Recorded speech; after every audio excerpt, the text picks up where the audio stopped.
దినం ఏదో ఒకటి దొంగతనాల వార్తలు చూపిస్తున్నాం కదా స్మార్ట్ వార్తల్లా. అంతకు ముందంటే దొంగలు పలానా కాడ ఇంటి పైకప్పుకు కన్నం పెట్టి దోసుకపోయిర్రట. ఇంకో కాడ బ్యాంకు గోడకు కన్నం పెట్టి దోసుకపోయిర్రట. ఇంకో జాగల తుపాకులు జోయించి బెదిరించి లూటీ చేసిండ్రు అని ముచ్చట్లు చెప్పుడే కాదు, సీసీ కెమెరాల పుణ్యమా అని దొంగలు ఎట్లా వైలెంట్గా తయారైనరో చూయిస్తూనే ఉంటుంది. ఇక ఇప్పుడైతే ఏకంగా సినిమాల్లో కూడా చూసి ఉండరు. ఆగో గా రేంజ్లో చేజింగ్లు చేసి 2.5 కిలోల బంగారం ఎత్తుకపోయిర్రు.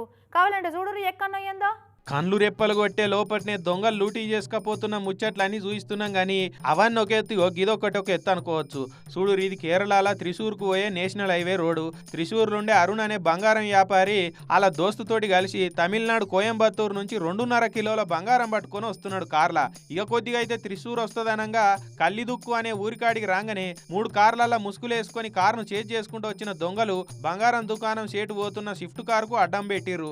అప్పుడే ఈ బోడలారి ఒకటి అడ్డం వచ్చింది.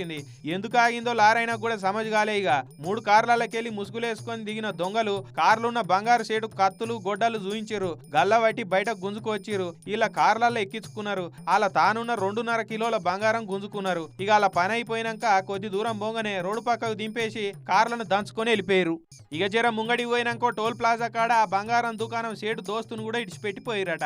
బంగారం పోతే పోయింది, ప్రాణాలతోటి బయటపడడం అదే జాలు అనుకొని ఉరికిపోయి ఆయన పోలీసు వాళ్ళకి ఫిర్యాదు అయ్యారట. అయితే ఈ ముసుగు దొంగలు రోడ్డు మీద బంగారం దుకాణం వ్యాపారిని కార్లల్లో చేజ్ చేసింది, అడ్డంబడి దోసుకున్నదంతా అలా వెనుక పొంటే వస్తున్న ఓ కార్ అయిన డాష్ క్యామ్ లో రికార్డ్ అయిపోయింది. అదైన పోలీసు వాళ్ళకి అప్పచెప్తే అట్లా దునియా అంతా గిరగిర తిరుగుతున్నది. అమ్మో, మన ఇండియాలో కూడా హాలీవుడ్ సినిమా రేంజ్ లా దొంగలు బాగా అప్డేట్ అయిపోయారని కామెంట్లు చేస్తున్నారు. ఇక ఈ వీడియో చూసిన నెటిజన్లు ఎక్కువ తక్కువ పైసలే గాని బంగారమే గాని తీసుకపోతున్నప్పుడు చాలా జాగ్రత్త ఉండాలని అంటున్నారు.